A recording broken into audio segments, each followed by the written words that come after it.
Hello दोस्तों, welcome to our YouTube channel Study Adda official में। तो दोस्तों, हम लोग वाईटीसी पब्लिकेशन की बुक जो कि बिहार स्पेशल है, उसमें हम लोग आज पेज नंबर 17 से कंटिन्यू कर रहे हैं। क्वेश्चन नंबर 71 है। डेली मैं आपके लिए 20 से 25 मिनट का वीडियो लेकर आता हूं, जिससे आप आसानी से अपने रिवीजन कर सकें। तो चलिए स्टार्ट करते हैं। बिहार में चौकीदारी कर न देने का अभियान कब शुरू किया गया? बिहार में चौकीदारी कर न देने का अभियान कब शुरू किया गया? तो 1930 बिहार में चौकीदारी कर न देने का अभियान कब से शुरू किया गया? तो 1930। इसका डिस्कशन देख लेते हैं। अगर दोस्तों आप लोगों को हमारा वीडियो पसंद आए तो आप सभी लाइक, शेयर और सब्सक्राइब ज़रूर कीजिएगा, क्योंकि मैं वीडियो बनाने के लिए प्रेरित होता रहूँगा। तो चलिए, बिहार में चौकीदारी कर न देने का अभियान 1930 में शुरू किया गया। बिहार में चौकीदारी कर न देने का अभियान 1930 में शुरू किया गया था। 1930 के सविनय अवज्ञा आंदोलन के दौरान चौकीदारी कर अदा करने के अभियान का मुख्य स्थल पूर्वी भारत था, जिसमें बिहार की मुख्य भूमिका थी। क्या थी? मुख्य भूमिका थी। सबसे पहले मुंगेर, भागलपुर, सारण जिले में कर नहीं देने के लिए प्रेरित किया गया। बिहार में चौकीदारी कर न देने का अभियान 1930 में शुरू किया गया। बिहार में चौकीदारी कर न देने का अभियान 1930 में शुरू किया गया था। 1930 के सविनय अवज्ञा आंदोलन के दौरान चौकीदारी कर अदा करने के अभियान का मुख्य स्थल पूर्वी भारत था, जिसमें बिहार की मुख्य भूमिका थी। सबसे पहले मुंगेर, भागलपुर, सारण जिले में कर नहीं देने के लिए प्रेरित किया गया। क्वेश्चन नंबर 72 है। बिहार में भारत छोड़ो आंदोलन के दौरान सचिवालय गोलीबारी की घटना कब हुई थी? बिहार में भारत छोड़ो आंदोलन के दौरान सचिवालय गोलीकांड की घटना 11 अगस्त 1942 को हुई थी। 11 अगस्त 1942 को हुई थी। 11 अगस्त 1942 को हुई थी। बिहार में भारत छोड़ो आंदोलन के दौरान सचिवालय गोलीबारी की घटना 11 अगस्त 1942 को घटित हुई थी। 11 अगस्त 1942 को घटित हुई थी। 8 अगस्त 1942 महात्मा गांधी ने ब्रिटिश शासन को समाप्त करने का आह्वान किया। 8 अगस्त 1942 महात्मा गांधी ने ब्रिटिश शासन को समाप्त करने का आह्वान किया। 8 अगस्त 1942 को महात्मा गांधी ने ब्रिटिश शासन को समाप्त करने का आह्वान किया, जिसे अब अगस्त क्रांति मैदान के नाम से जाना जाता है। जिसे अब अगस्त क्रांति मैदान के नाम से जाना जाता है। 8 अगस्त 1942 महात्मा गांधी ने ब्रिटिश शासन को समाप्त करने का आह्वान किया, जिसे अब अगस्त क्रांति मैदान के नाम से जाना जाता है। गांधी जी ने ग्वालियर टैंक मैदान में अपने भाषण में करो या मरो का आह्वान किया।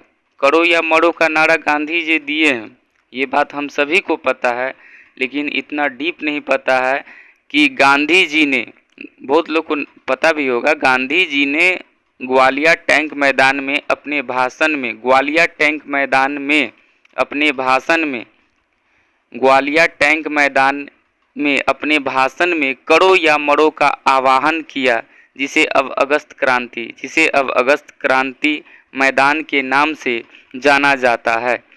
स्वतंत्रता आंदोलन की ग्रैंड ओल्ड लेडी के रूप में लोकप्रिय अरुणा आसफ अली को भारत छोड़ो आंदोलन के दौरान मुंबई के ग्वालियर टैंक मैदान में भारतीय ध्वज फहराने के लिए जाना जाता है। भारतीय ध्वज फहराने के लिए जाना जाता है।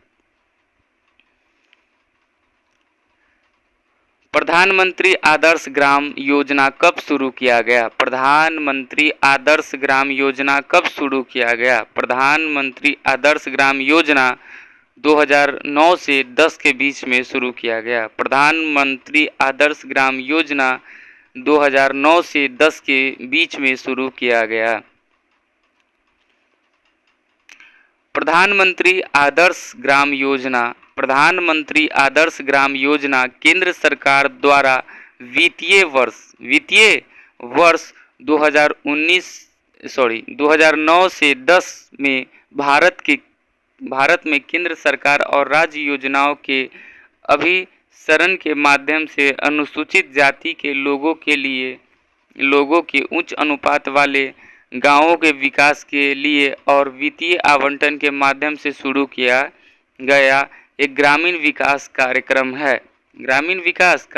है। ब्रिटिश भारत में बिहार राज्य के प्रथम प्रधानमंत्री कौन हुए? ब्रिटिश राज में बिहार राज्य के प्रथम प्रधानमंत्री कौन हुए? बिहार राज्य के प्रथम प्रधानमंत्री कौन हुए? तो चलिए देखते हैं। ब्रिटिश राज में बिहार राज्य के प्रथम प्रधानमंत्री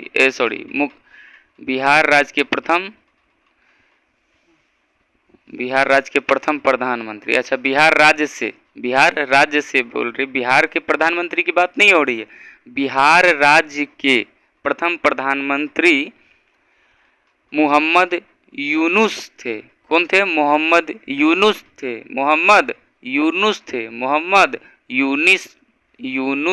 थे। वर्ष 1935 में, नाम भी अजीब है, वर्ष 1935 में ब्रिटिश पार्लियामेंट ने गवर्नमेंट ऑफ इंडिया एक्ट पारित किया था, जिसमें प्रधानमंत्री का पद नाम प्रांतीय सरकार के प्रधान के लिए था, किंतु व्यवहार में वे पद वही था जो आज मुख्यमंत्री का है। वो पद वही था जो आज मुख्यमंत्री का है। एक बार और इसे रिपीट कर लेते हैं। ब्रिटिश राज में बिहार राज्य के प्रथम प्रधानमंत्री मोहम्मद यूनुस थे। वर्ष 1935 में ब्रिटिश पार्लियामेंट ने गवर्नमेंट ऑफ इंडिया एक्ट पारित किया, जिसमें प्रधानमंत्री का पद नाम प्रांतीय सरकार के प्रधान के लिए था, किंतु व्यवहार में वे पद वही थे जो आज मुख्यमंत्री का है।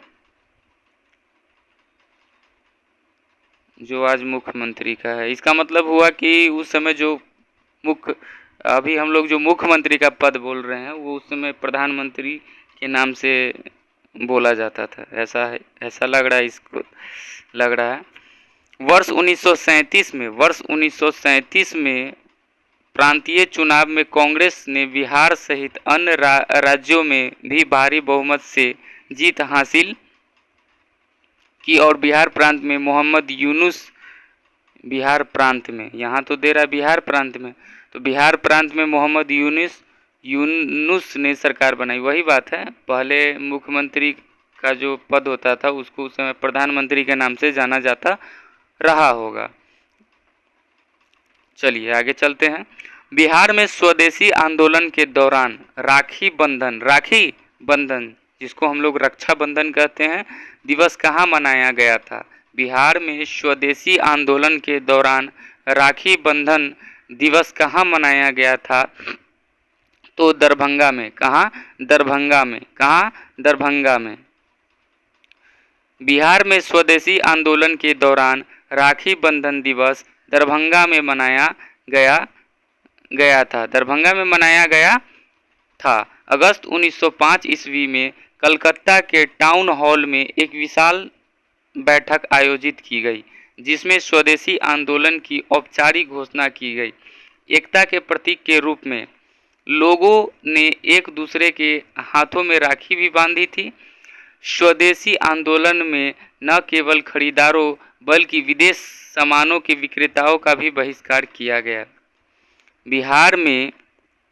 बिहार में स्वदेशी आंदोलन के दौरान राखी बंधन दिवस दरभंगा में मनाया गया था। अगस्त 1905 ईस्वी में कलकत्ता के टाउन हॉल में एक विशाल बैठक की आयोजित की गई, जिसमें स्वदेशी आंदोलन की औपचारिक घोषणा की गई। एकता के प्रतीक के रूप में लोगों ने एक दूसरे के हाथों में राखी भी बांधी थी। स्वदेशी आंदोलन में न केवल खरीदारों बल्कि स्वदेशी सामानों के विक्रेताओं का भी बहिष्कार किया।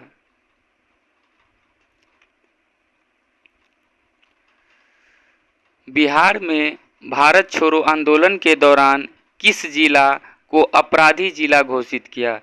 ये सब जो क्वेश्चन है ये आपको बिहार आगामी जो बिहार पुलिस का एग्ज़ाम होने वाला है उसमें एक दो प्रश्न पूछे ही जाएंगे, एक दो प्रश्न पूछ सकते हैं। तो आप लोगों अगर ये वीडियो अगर देख लीजिएगा पूरा जो हम करा रहे हैं तो आप लोग को 2 से 3 नंबर कहीं छूट नहीं सकता है। तो चलिए आप सभी हमारे चैनल को सब्सक्राइब कर दीजिएगा, ये मैं आप लोगों से अनुरोध करता हूँ, जिससे ही हम लोग को मोटिवेशन मिलता है कि इस तरह के वीडियो फिर और लेके आऊँ। ठीक है, तो आपको सब्सक्राइब करने में कुछ जाता नहीं है, इसलिए मेरे चैनल को प्लीज़ सब्सक्राइब कीजिएगा। बिहार में भारत छोड़ो आंदोलन के दौरान किस जिला को अपराधी जिला घोषित किया गया?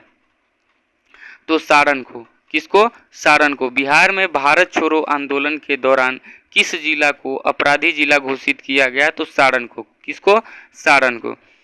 बिहार में भारत छोड़ो आंदोलन के दौरान सारण जिले को अपराधी जिला घोषित किया गया था। 8 अगस्त 1942 को महात्मा गांधी ने ब्रिटिश शासन को समाप्त करने का आह्वान किया। 8 अगस्त 1942 को महात्मा गांधी ने ब्रिटिश शासन को समाप्त करने का आह्वान किया, अर्थात न्योता दिया, और मुंबई में अखिल भारतीय कांग्रेस कमेटी के सत्र में भारत छोड़ो आंदोलन प्रारंभ किया।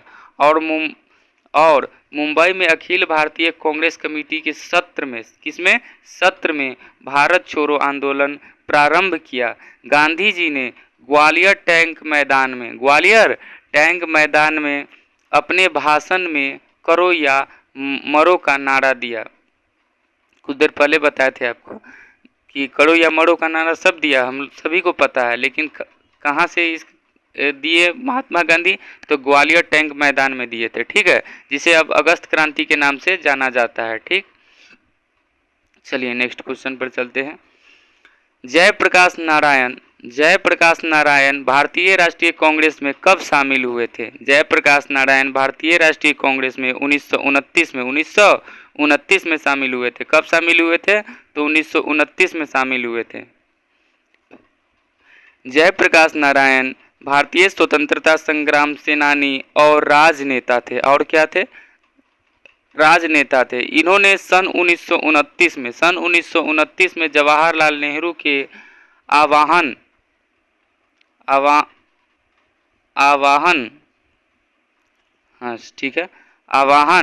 पर भारतीय राष्ट्रीय कांग्रेस के सदस्यता ग्रहण की। इन्हें वर्ष 1965 में मैग्सेसे और मरणोपरांत 1998 में भारत रत्न से सम्मानित किया गया। भारत रत्न से रिलेटेड क्वेश्चन आते हैं एग्जाम में। तो एग्जाम में अगर पूछता है कि जवाहरलाल नेहरू को भारत रत्न पुरस्कार कब मिला? तो वर्ष 1998 में मरणोपरांत। किस अवस्था में? मरने के बाद मरणोपरांत।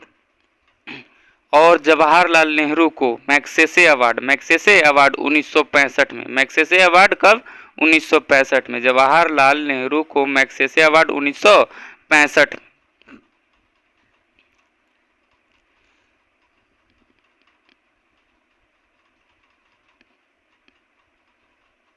सॉरी एक मिनट। जयप्रकाश नारायण भारतीय स्वतंत्रता संग्राम सेनानी और राजनेता थे। इन्होंने सन 1929 में जवाहरलाल नेहरू के आह्वान पर भारतीय राष्ट्रीय कांग्रेस की सदस्यता ग्रहण की। इन्हें जवाहरलाल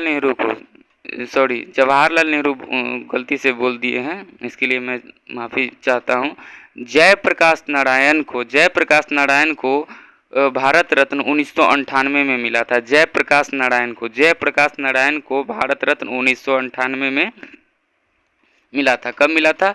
1998 में। बात हो रही है जयप्रकाश नारायण की, हम गलती से बोल दिए जवाहरलाल नेहरू को, इसके लिए मैं माफ़ी चाहता हूँ। जयप्रकाश नारायण को भारत रत्न मिला था 1998 में, और जयप्रकाश नारायण के बारे में ही कहा जा रहा है इनको मैग्सेसे अवार्ड 1965 में मिला है। ठीक है, चलिए नेक्स्ट।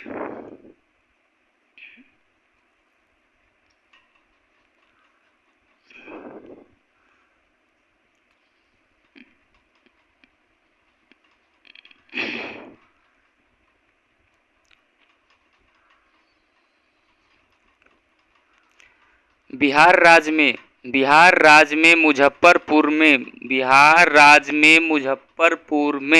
बिहार साइंटिफिक सोसाइटी किसने शुरू किया था?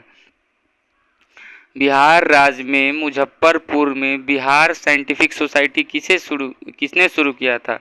सैयद इमदाद अली। बिहार राज्य के मुजफ्फरपुर में बिहार साइंटिफिक सोसाइटी सैयद इमदाद अली ने शुरू किया था। इस संस्था की स्थापना का उद्देश्य मुस्लिम समाज में शिक्षा का प्रसार करना था। निम्नलिखित में से कौन सा बिहार का पहला अंग्रेजी समाचार पत्र था? The Bihar Herald. निम्नलिखित में से कौन सा बिहार का पहला अंग्रेजी समाचार पत्र था? The Bihar Herald. The Bihar Herald Patna से प्रकाशित होने वाला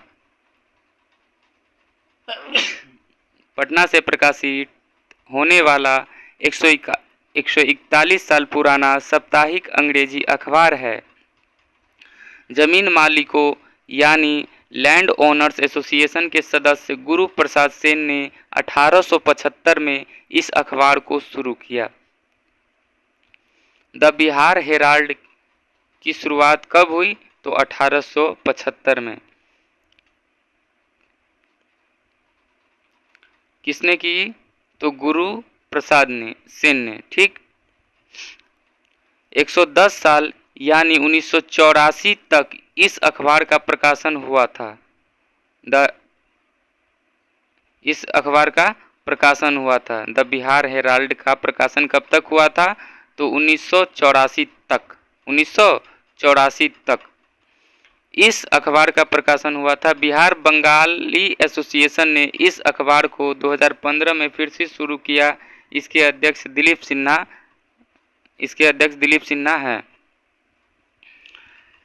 बिहार प्रोविंशियल किसान सभा का गठन कब हुआ? बिहार प्रोविंशियल किसान सभा का गठन 1929 में हुआ। वर्ष 1929 में सोनपुर में सहजानंद सरस्वती ने बिहार प्रांतीय किसान सभा का गठन किया था।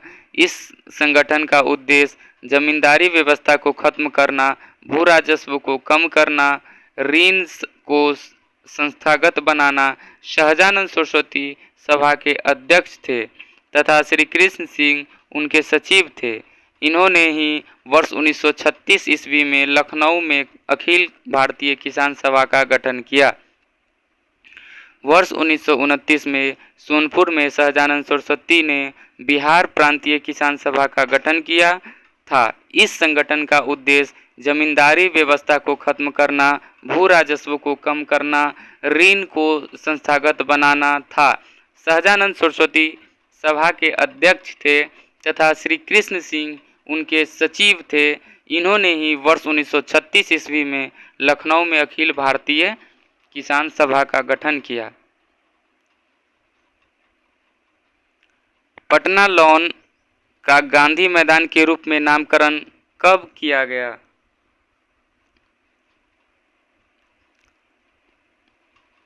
भारत का पहला सिविल नाफरमानी का संघर्ष शुरू करने के बाद बापू की विशाल जनसभा जनवरी 1918 में इसी गांधी मैदान में आयोजित हुई थी।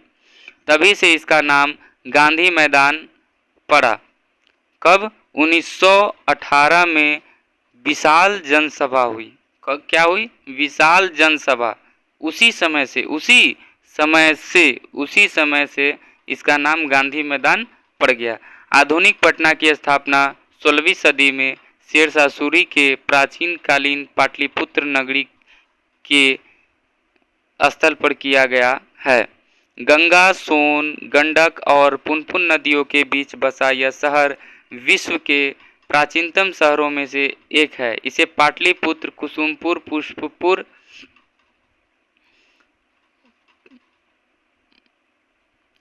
दाइमाबाद भी नाम था इसका, अजीमाबाद आदि नामों से भी पुकारा गया। पटना में अनेक दर्शनीय स्थल है, उनमें से एक पश्चिमी घाट में स्थित पटना लॉन है, जिसे गांधी मैदान के नाम से भी जाना जाता है। ध्यातव्य है कि महात्मा गांधी की मृत्यु 30 जनवरी 1948 के बाद स्वतंत्रता दिवस की पहली वर्षगांठ से पूर्व उनके सम्मान में इसका नाम गांधी मैदान कर दिया। यद्यपि आयोग ने इसको पढ़ने से क्या फायदा है। पटना में 1913 में अनुशीलन समिति की एक शाखा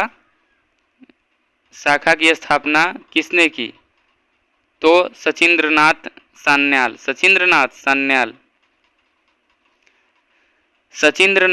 सान्याल ने 1913 में पटना में अनुशीलन समिति की एक शाखा की स्थापना की।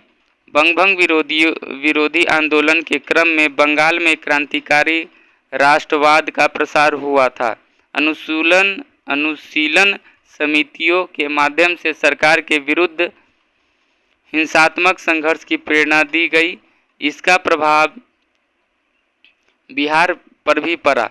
अनुशीलन समिति के सदस्य रेवती नाग ने भागलपुर में और यदुनाथ सरकार ने बक्सर में युवा क्रांतिकारियों को प्रशिक्षण देने के भी उपाय किए। भूपेंद्र नाथ दत्त ने पटना में भवानी मंदिर नामक क्रांतिकारी संस्था की स्थापना की।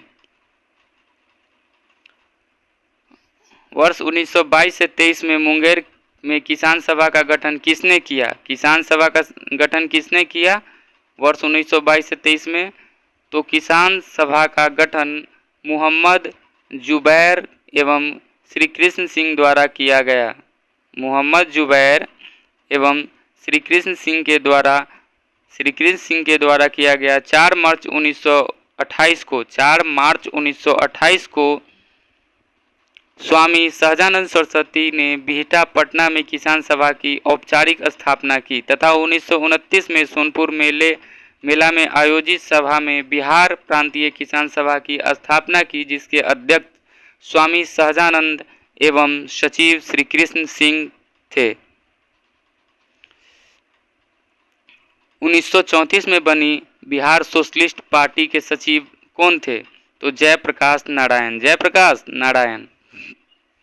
बिहार सोशलिस्ट पार्टी की स्थापना 1931 में गंगा शरण सिन्हा, रामवृक्ष बेनीपुरी और रामानंद मिश्रा के द्वारा की गई थी। 1934 में बिहार सोशलिस्ट पार्टी की औपचारिक स्थापना पटना के अंजुमन इस्लामिया हॉल में हुई, जिसके अध्यक्ष आचार्य नरेंद्र देव व सचिव जयप्रकाश नारायण थे। इसका तालमेल कांग्रेस सोशलिस्ट पार्टी से रहा और कांग्रेस को समाजवादी विचारों को अपनाने के लिए प्रेरित करने के लिए इसकी महत्वपूर्ण भूमिका रही।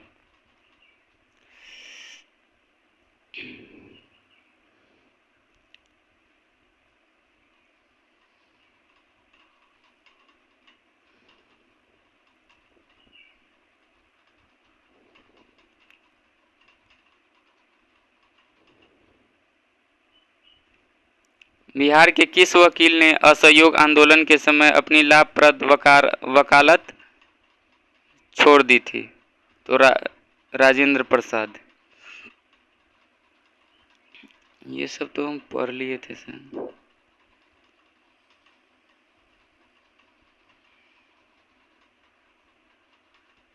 एक मिनट।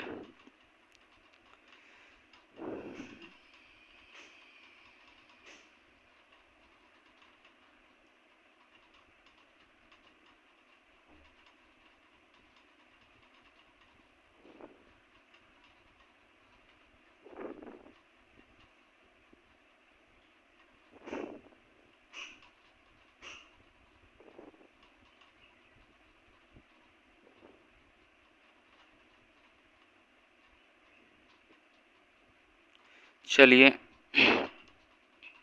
रिपीट हो गया वो पेज पहले वाला। चलिए कोई बात नहीं, अच्छा है, आप लोगों का रिवीजन हो जाएगा। महात्मा गांधी का चंपारण आंदोलन सफल रहा। महात्मा गांधी का चंपारण आंदोलन सफल रहा 1917 ईस्वी। 1917 ईस्वी चंपारण आंदोलन गांधी जी के नेतृत्व में बिहार के चंपारण जिले में सन 1917 में हुआ। सन 1917 में हुआ। गांधी जी के नेतृत्व में भारत में किया गया यह पहला सत्याग्रह था। भारत में किया गया पहला सत्याग्रह था, जिसका उद्देश्य किसानों को अंग्रेजों की शोषणकारी नील की कृषि संबंधी तिनकठिया पद्धति से मुक्ति दिलाना था। इस पद्धति के तहत किसानों को अपनी कुल भूमि के प्रति बीघा भाग पर 3 कट्ठा भाग में नील की खेती करना अनिवार्य था। बिहार में जमींदारी प्रथा कब समाप्त हुई? बिहार में जमींदारी प्रथा कब समाप्त हुई? तो 1950 में। 1950 में जमींदारी उन्मूलन के सबसे पहले बिहार में जमींदारी उन्मूलन अधिनियम 1950 पारित किया गया था, जिसके मध्य से भूमि सुधार का प्रयास किया गया। बिहार की सबसे पुरानी नगर व्यवस्था है। बिहार की सबसे पुरानी नगर व्यवस्था है तो पटना नगर। बिहार की सबसे पुरानी नगर व्यवस्था पटना नगर है। पटना भारत के बिहार राज्य के पटना जिले में स्थित एक ऐतिहासिक नगर है और राज्य की राजधानी है। यह बिहार का सबसे बड़ा नगर है। पटना का प्राचीन नाम पाटलिपुत्र, पुष्पपुरी और कुसुमपुर था। अजीमाबाद भी था। 1875 के विद्रोह में बाबू कुंवर सिंह ने बिहार को किस क्षेत्र का नेतृत्व प्रदान किया? तो आरा। किसका? आरा। 1875 के विद्रोह में बाबू कुंवर सिंह ने बिहार के आरा क्षेत्र के विद्रोह का कुशल नेतृत्व किया। वह शाहाबाद जिले के जगदीशपुर के जमींदार थे। इन्होंने सर्वप्रथम अपने जिले शाहाबाद को अंग्रेजी राज से मुक्त कराया। तत्पश्चात जगदीशपुर से निकलकर आजमगढ़ जिले उत्तर प्रदेश के अतरौलिया नामक स्थान पर डेरा जमाया। अंग्रेजी सेना से युद्ध करते समय गोली इनके हाथ में लगी और यह घायल हो गए। अंततः 26 अप्रैल 1858 को इनकी मृत्यु हो गई। गोली जब हाथ में इनको लगी तो हम बचपन में एक बुक में पढ़े थे, उन्होंने हाथ को ही काटकर गंगा नदी में फेंक दिया था। आप लोग भी पढ़े होंगे।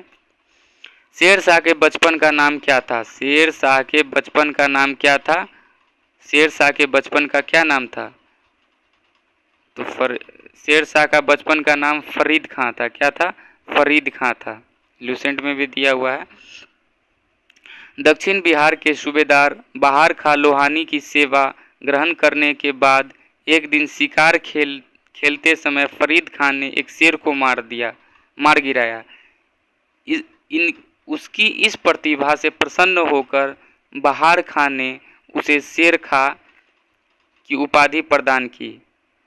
तो क्वेश्चन पूछता है, शेर शाह को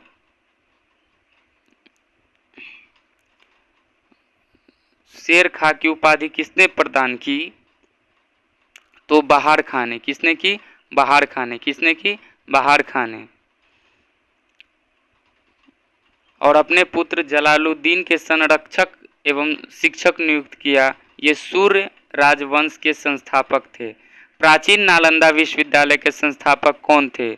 तो प्राचीन नालंदा विश्वविद्यालय के संस्थापक कुमारगुप्त थे। कौन थे? कुमारगुप्त थे। प्राचीन नालंदा विश्वविद्यालय के संस्थापक गुप्त शासक कुमारगुप्त था।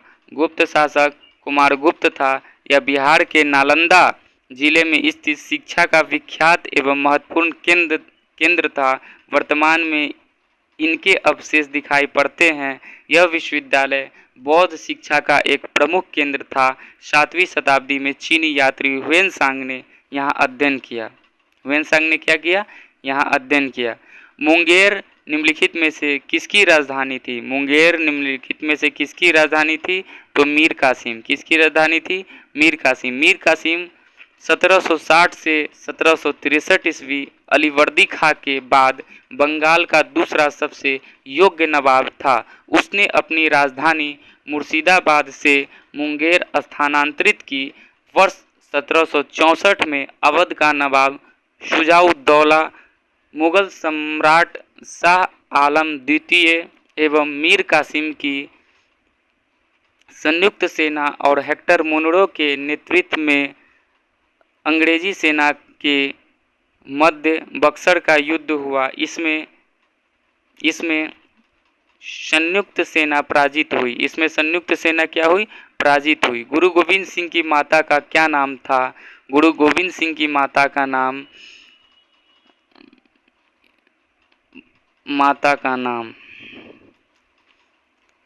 गुरु गोविंद सिंह सिखों के 10वें गुरु थे। इनका जन्म 22 दिसंबर 1666 ईस्वी को पटना बिहार में हुआ था। इनके पिता का नाम गुरु तेग बहादुर एवं माता का नाम गुजरी था, गुजरी देवी। इन्होंने सन 1699 में बैसाखी के दिन खालसा पंथ की स्थापना की, जो सिखों के इतिहास का सबसे महत्वपूर्ण दिन माना जाता है। बक्सर का युद्ध किस किस के बीच हुआ था? बक्सर का युद्ध 22 अक्टूबर 1764 को अवध के नवाब शुजाउद्दौला मुगल सम्राट शाह आलम द्वितीय एवं बंगाल के नवाब मीर कासिम की संयुक्त सेनाओं तथा हेक्टर मुनरो के नेतृत्व में अंग्रेजी सेना के मध्य पटना के निकट बक्सर में हुआ था। इसमें संयुक्त सेना पूर्ण रूप से पराजित हुई और भारत में वास्तविक रूप से ब्रिटिश प्रभुसत्ता स्थापित हुई। बक्सर का युद्ध 22 अक्टूबर 1764 को अवध के नवाब शुजाउद्दौला और शाह आलम द्वितीय एवं बंगाल के नवाब मीर कासिम की संयुक्त सेनाओं तथा हेक्टर मुनरो के नेतृत्व में अंग्रेजी सेना के मध्य पटना के निकट बक्सर में हुआ। इसमें संयुक्त सेना पूर्ण रूप से पराजित हुई और भारत में वास्तविक रूप से ब्रिटिश प्रभुसत्ता स्थापित हुई। तो दोस्तों, आशा करता हूँ कि आज का मेरा ये वीडियो आप सभी को अच्छा लगा होगा। अगर अच्छा लग रहा है, अगर मैं अच्छा कंटेंट आप लोगों को प्रोवाइड कर रहा हूं, तो दोस्तों प्लीज़ आप सभी हमारे इस चैनल स्टडी अड्डा ऑफिशियल को सब्सक्राइब करें, ज़्यादा से ज़्यादा लोगों तक शेयर करें, क्योंकि इससे हमें मोटिवेशन मिलेगा नेक्स्ट वीडियो बनाने के लिए। तो चलिए आज के लिए इतना ही। शेष हम लोग कल से कंटिन्यू करेंगे, पेज नंबर 23 से कंटिन्यू करेंगे। Thank you.